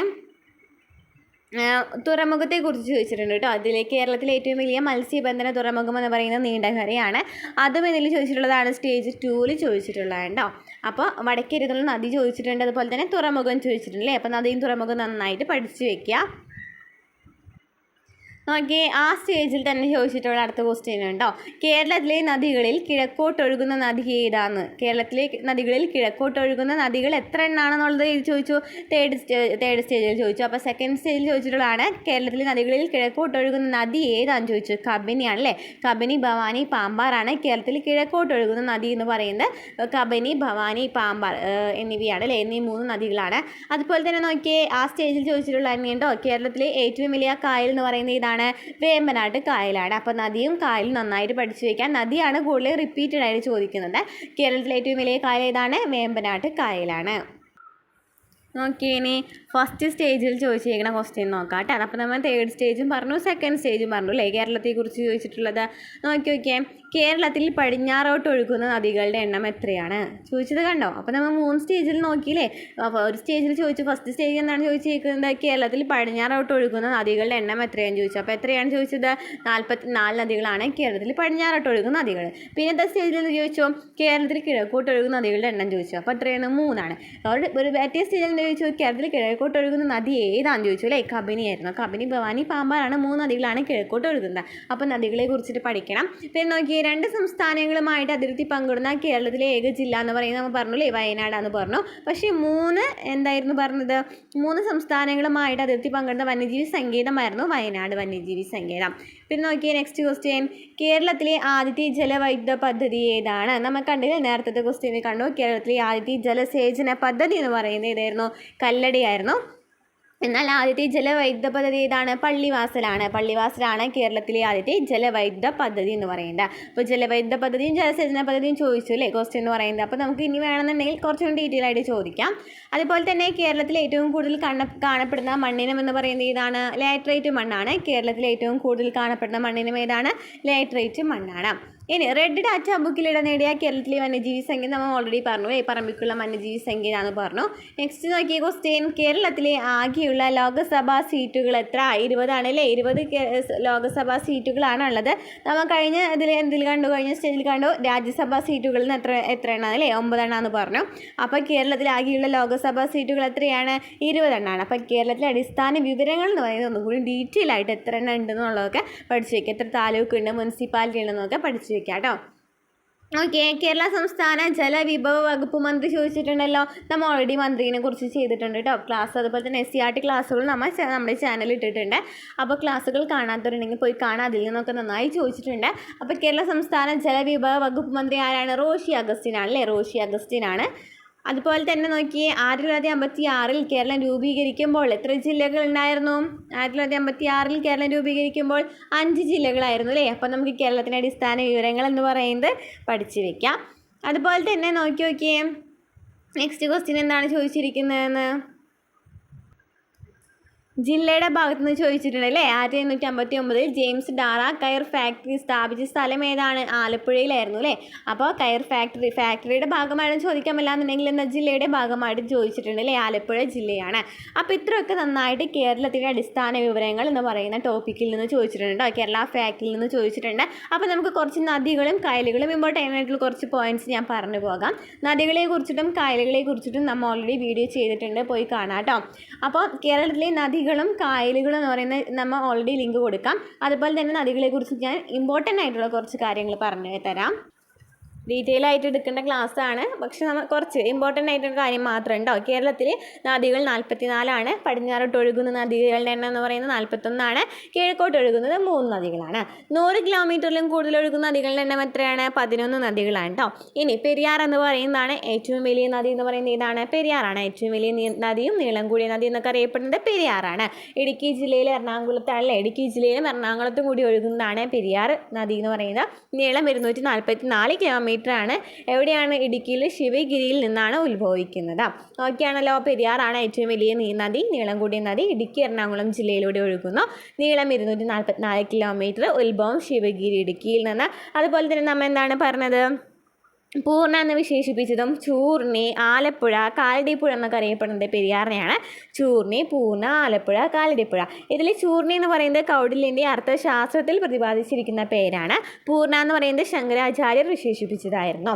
ഇനി ഏറ്റവും കൂടുതൽ ജലം വഹിക്കുന്ന നദി, ഏറ്റവും കൂടുതൽ ജലവൈദ്യുത പദ്ധതികളും അണക്കെട്ടുകളും ഒഴുകുന്ന നദിയാണ് എന്ത്? പെരിയാർ എന്ന് പറയുന്നത്. ഏറ്റവും കൂടുതൽ ജലം വഹിക്കുന്ന നദി, അതുപോലെ തന്നെ ഏറ്റവും കൂടുതൽ എന്താണ് പറഞ്ഞത്? ഏറ്റവും കൂടുതൽ ജലവൈദ്യുത പദ്ധതികളും അണക്കെട്ടുകളും ഒഴുകുന്ന നദിയാണ് എന്ന് പറയുന്നത് പെരിയാർ പറഞ്ഞല്ലേ. പെരിയാറിൻ്റെ പോഷക നദികളാണ് മുല്ലയാർ, മുതിരപ്പുഴ, ചെറുതോണിയാർ. അതുപോലെ തന്നെ എന്താണ്? മുല്ലയാർ, മുതിരപ്പുഴ, ചെറുതോണിയാർ എന്നൊക്കെ പറയുന്നത് എന്താണ്? പെരിയാറിൻ്റെ പോഷക നദികളാണ് അല്ലേ. മുല്ലയാറും പെരിയാറും കൂടിയിട്ടാണ് മുല്ലപ്പെരിയാർ ഉണ്ടായിട്ടുള്ളത് കേട്ടോ. ഓക്കെയാണല്ലോ. നെക്സ്റ്റ് ഭാരതപ്പുഴ. ഭാരതപ്പുഴ എന്ന് പറയുന്നത് എന്താണ്? കേരളത്തിലെ 2ാമത്തെ വലിയ നദിയാണ് അല്ലേ ഭാരതപ്പുഴ എന്ന് പറയുന്നത്. തൃശ്ശൂർ, പാലക്കാട്, മലപ്പുറം ജില്ലയിലൂടെയാണ് ഭാരതപ്പുഴ ഒഴുകുന്നത്. തൃശ്ശൂർ, പാലക്കാട്, മലപ്പുറം ജില്ലയിലൂടെ ഒഴുകുന്നു. അതുപോലെ തന്നെ നീളം എത്രയാണ്? 209 ആണ് കേട്ടോ. ഭാരതപ്പുഴയുടെ നീളം എന്ന് പറയുന്നത് 209 ആണ്. പിന്നെ എന്തൊക്കെ പറയാം? ഉത്ഭവിക്കുന്നത് ആനമല തമിഴ്നാട്ടിൽ നിന്നും, പതനം പൊന്നാനിക്കടുത്ത് വെച്ച് അറബിക്കടലിലുമാണ്. ഏറ്റവും കൂടുതൽ ജലസേചന പദ്ധതികളുള്ള നദിയാണ് ഭാരതപ്പുഴ. കേരളത്തിലെ ആദ്യത്തെ ഉരുക്ക് തടയണ നിർമ്മിക്കുന്ന നദിയും കൂടിയാണ് ഭാരതപ്പുഴ. കേരളത്തിലെ ഏറ്റവും കൂടുതൽ ജലസേചന പദ്ധതികളുള്ള നദി ഏതാണ്?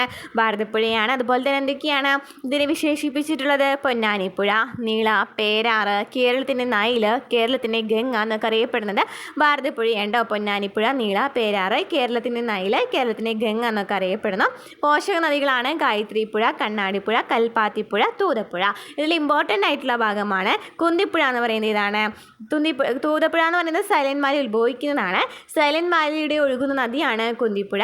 കുന്തിപ്പുഴ എന്ന് പറയുന്നത് തൂതപ്പുഴയുടെ പോഷക നദിയാണ്. അതുപോലെ തന്നെ ഏറ്റവും കുറവ് മലിനീകരണം നടക്കുന്ന നദി കൂടിയാണ് കുന്തിപ്പുഴ എന്ന് പറയുന്നത്. ഇനി പമ്പ എന്ന് പറയുന്നത് ഒഴുകുന്നത് എവിടെയാണ്? പത്തനംതിട്ട, ഇടുക്കി, ആലപ്പുഴ എന്നീ ജില്ലയിലൂടെയാണ് പമ്പ ഒഴുകുന്നത്. നീളം 176 കിലോമീറ്റർ ആണ്. ഉത്ഭവിക്കുന്നത് പുളിച്ചിമല, ഇടുക്കിയിൽ നിന്നാണ്. ഓക്കെയാണല്ലോ. അപ്പോൾ അതിനെവിടെയാണ്? വേമ്പനാട്ട് കായൽ, ആലപ്പുഴ ജില്ലയിലാണ് എന്ത് പതിക്കുന്നത്? പമ്പ പതിക്കുന്നത്. ഇനി പമ്പയിലാണ് മരാമൺ കൺവെൻഷൻ, ചെറുകോൽപ്പുഴ സമ്മേളനം, അതുപോലെ തന്നെ കുറേ വള്ളംകളികളുണ്ട് അല്ലേ. ആറന്മുള ഉത്രട്ടാതി വള്ളംകളി, ചമ്മംകുളം മൂലം വള്ളംകളി, അങ്ങനെ പറയുന്ന വള്ളംകളിയും അങ്ങനെ സംഭവങ്ങളൊക്കെ പമ്പയിലാണ് നടക്കുന്നത്. അറിയപ്പെടുന്ന പേരുകൾ എന്തൊക്കെയാണ്? ബാരിസ്, ദക്ഷിണ ഭഗീരഥി, കേരളത്തിൻ്റെ പുണ്യനദി എന്നൊക്കെ അറിയപ്പെടുന്നത് പമ്പ നദിയാണ് കേട്ടോ. പിന്നെ എന്തൊക്കെ പറയാം? പോഷക നദികൾ ഏതൊക്കെയാണ്? അഴുതിയാറ്, കക്കിയാറ്, അച്ചൻകോവിലാറൊക്കെയാണ് പമ്പയുടെ പോഷക നദികൾ. ഇനി ചാലിയാറിനെ കുറിച്ച് പറയുകയാണെന്നുണ്ടെങ്കിൽ ചാലിയാർ കോഴിക്കോട്, വയനാട്, മലപ്പുറം ജില്ലയിലൂടെയാണ് ഒഴുകുന്നത്. അതുപോലെ തന്നെ നീളം 169 ആണ്. അപ്പോൾ കോഴിക്കോട്, വയനാട്, മലപ്പുറം ജില്ലയിലൂടെ ഒഴുകുന്നു. നീളം 169 ആണ്. ചാലിയാർ അറിയപ്പെടുന്ന പേരുകളാണ് ബേപ്പൂർ പുഴ, കല്ലായി പുഴ, ചൂളിക എന്നൊക്കെ അറിയപ്പെടുന്നത് ചാലിയാറാണ്. ചാലിയാർ ഉത്ഭവിക്കുന്നത് ഇളമ്പല്ലേരി കുന്ന്, വയനാട്ടിലെ ഇളമ്പല്ലേരി കുന്നിൽ നിന്നും. അതുപോലെ തന്നെ പതിക്കുന്നത് ബേപ്പൂരിനടുത്ത് വെച്ച് അറബിക്കടലിലുമാണ്. ബേപ്പൂരിനടുത്ത് വെച്ച് അറബിക്കടലിലാണ് ചാലിയാർ പതിക്കുന്നത്. ഇളമ്പല്ലേരി കുന്ന് വയനാട്ടിൽ നിന്നാണ് ഉത്ഭവിക്കുന്നത്. കേരളത്തിൽ ഏറ്റവും കൂടുതൽ മലിനീകരണമുള്ള നദിയാണ് ചാലിയാർ എന്ന് പറയുന്നത്. കേരളത്തിൽ ഏറ്റവും കൂടുതൽ മലിനീകരണമുള്ള നദിയാണ് ചാലിയാർ. കേരളത്തിൽ ആദ്യമായിട്ട് സ്വർണ്ണ നിക്ഷേപം കണ്ടെത്തിയ നദീതീരം കൂടിയാണ് ചാലിയാർ എന്ന് പറയുന്നത് കേട്ടോ. ഇനി ചാലക്കുടി പുഴ ഒഴുകുന്നത് എവിടെയാണ്? തൃശ്ശൂർ, എറണാകുളം, പാലക്കാട് ജില്ലയിലൂടെയാണ് എന്തൊഴുകുന്നത്? ചാലക്കുടി പുഴ ഒഴുകുന്നത്. ഉത്ഭവിക്കുന്നത് തമിഴ്നാട്ടിലെ ആനമലയിൽ നിന്നും പതിക്കുന്നത് കൊടുങ്ങല്ലൂർ കായലിലുമാണ് കേട്ടോ. 145.5 കിലോമീറ്ററാണ് ചാലക്കുടി പുഴയുടെ നീളം എന്ന് പറയുന്നത്. ഉത്ഭവിക്കുന്നത് തമിഴ്നാട്ടിലെ ആനമലയിൽ നിന്നും പതനം കൊടുങ്ങല്ലൂർ കായലിലുമാണ്. തൃശ്ശൂർ, എറണാകുളം, പാലക്കാട് ജില്ലയിലൂടെയാണ് എന്തൊഴുകുന്നത്? ചാലക്കുടി പുഴ ഒഴുകുന്നത്. ഇന്ത്യയിൽ ഏറ്റവും കൂടുതൽ മത്സ്യവൈവിധ്യം കാണപ്പെടുന്നത് എവിടെയാണ്? ചാലക്കുടി പുഴയിലാണ്. ഓക്കെ ആണല്ലോ. ഇത്രയൊക്കെയാണ് ഇമ്പോർട്ടൻ്റ് ആയിട്ടുള്ള നദികൾ എന്ന് പറയുന്നത്. പടിഞ്ഞാറോട്ട് ഒഴുകുന്നത്. അതുപോലെ തന്നെ വളപട്ടണം പുഴ എന്ന് പറയുന്നത് കണ്ണൂരാണ്. കർണാടകയിൽ നിന്നും ഉത്ഭവിച്ചിട്ട് കേരളത്തിലേക്ക് ഒഴുകുന്ന പ്രമുഖ നദി ചോദിക്കുകയാണെങ്കിൽ വളപട്ടണം പുഴയാണ് കേട്ടോ. കർണാടകയിൽ നിന്നും ഉത്ഭവിച്ച് കേരളത്തിലേക്ക് ഒഴുകുന്ന പ്രമുഖ നദി എന്ന് പറയുന്നത്. അതുപോലെ തന്നെ ചന്ദ്രഗിരി പുഴ എന്ന് പറയുന്നത് കാസർഗോഡിനെ യു ആകൃതിയിൽ ചുറ്റുന്ന നദിയാണ് ചന്ദ്രഗിരി പുഴ എന്ന് പറയുന്നത്. പിന്നെ പഠിക്കാനുള്ളത് കുറ്റാടിപ്പുഴ കേട്ടോ. കുറ്റാടിപ്പുഴ എന്ന് പറയുന്നത് കേരളത്തിൻ്റെ മഞ്ഞ നദിയാണ്. കുറ്റാടിപ്പുഴ കോഴിക്കോട് ജില്ലയിലാണ്. അതുപോലെ മലബാർ വന്യജീവി സങ്കേതത്തിലൂടെ ഒഴുകുന്ന നദി കൂടിയാണ് കുറ്റാടിപ്പുഴ. കുറ്റാടിപ്പുഴ അറിയപ്പെടുന്നത് മൂരാട് പുഴ എന്നും കൂടിയാണ് അറിയപ്പെടുന്നത്. ഓക്കെ ആണല്ലോ. അതുപോലെ തന്നെ മാഹിയിലൂടെ ഒഴുകുന്ന നദി ഇംഗ്ലീഷ് ചാനൽ എന്നൊക്കെ അറിയപ്പെടുന്നത് മയ്യഴി പുഴയാണ്. അപ്പോൾ ഇത്രയൊക്കെയാണ് പടിഞ്ഞാറോട്ട് ഒഴുകുന്ന നദികളുടെ ഇമ്പോർട്ടൻ്റ് ആയിട്ടുള്ളത് കേട്ടോ. ഇനി കിഴക്കോട്ട് ഒഴുകുന്ന നദികളെക്കുറിച്ച് പറയുകയാണെന്നുണ്ടെങ്കിൽ കബനിയും ഭവാനിയും പാമ്പാറാണല്ലോ. കബനിയും ഭവാനിയും പാമ്പാറും മൂന്നും കാവേരിയുടെ പോഷക നദികളാണ്. കബനി എന്ന് പറയുന്നത് ഒഴുകുന്നത് വയനാട് ജില്ലയിലാണ്. ഉത്ഭവിക്കുന്നത് വയനാട്ടിലെ തൊണ്ടാറമുടിയിൽ നിന്നാണ് കേട്ടോ. കുറുവാ ദ്വീപ് സ്ഥിതി ചെയ്യുന്നുണ്ട്. അതുപോലെ തന്നെ കേരളത്തിൽ ഉത്ഭവിച്ച് കർണാടകയിലേക്ക് ഒഴുകുന്ന നദിയാണ്. അതൊക്കെയാണ് കബനി കുറിച്ച് ഇമ്പോർട്ടൻ്റ് ആയിട്ട് പറയുന്നത്. അതുപോലെ തന്നെ ഭവാനി എന്ന് പറയുന്നത് പാലക്കാട് ജില്ലയിലെ നീലഗിരിയിൽ നിന്നാണ് ഒഴുകുന്നത്. ഉത്ഭവം തമിഴ്നാട്ടിലെ കുന്താമലയിൽ നിന്നാണ്. ഭവാനിയുടെ പോഷക നദിയാണ് ശിരുവാണി കേട്ടോ. ശിരുവാണി അട്ടപ്പാടിയിലൂടെ ഒഴുകുന്ന നദിയാണ്. അതുപോലെ തന്നെ പാമ്പാറിൻ്റെ അറിയപ്പെടുന്ന പേര് തലയാർ എന്നാണ്. അതുപോലെ ഒഴുകുന്നത് ഇടുക്കി ജില്ലയിലാണ്. പിന്നെന്താണ്? കേരളത്തിൽ നിന്ന് ഉത്ഭവിച്ച് തമിഴ്നാട്ടിലേക്ക് ഒഴുകുന്ന നദിയാണ് പാമ്പാർ കേട്ടോ. കേരളത്തിൽ നിന്ന് ഉത്ഭവിച്ച് തമിഴ്നാട്ടിലേക്ക് ഒഴുകുന്ന നദിയാണ്. പിന്നെ മഞ്ചേശ്വരം നദി ചോദിച്ചു അല്ലേ. കേരളത്തിലെ ഏറ്റവും ചെറിയ നദിയാണ് മഞ്ചേശ്വരം നദി എന്ന് പറയുന്നത്. കേരളത്തിലെ ഏറ്റവും ചെറിയ നദിയാണ് മഞ്ചേശ്വരം നദി. ഇത്രയൊക്കെയാണ് ഇമ്പോർട്ടൻ്റ് ആയിട്ട് നദികളെ കുറിച്ച് പഠിക്കാനുള്ളത്. ഡീറ്റെയിൽ ആയിട്ട് നമ്മൾ ഓൾറെഡി ചെയ്തിട്ടുണ്ട്. ക്ലാസ്സുകൾ കാണാത്തിട്ടുണ്ടെങ്കിൽ കാണാം.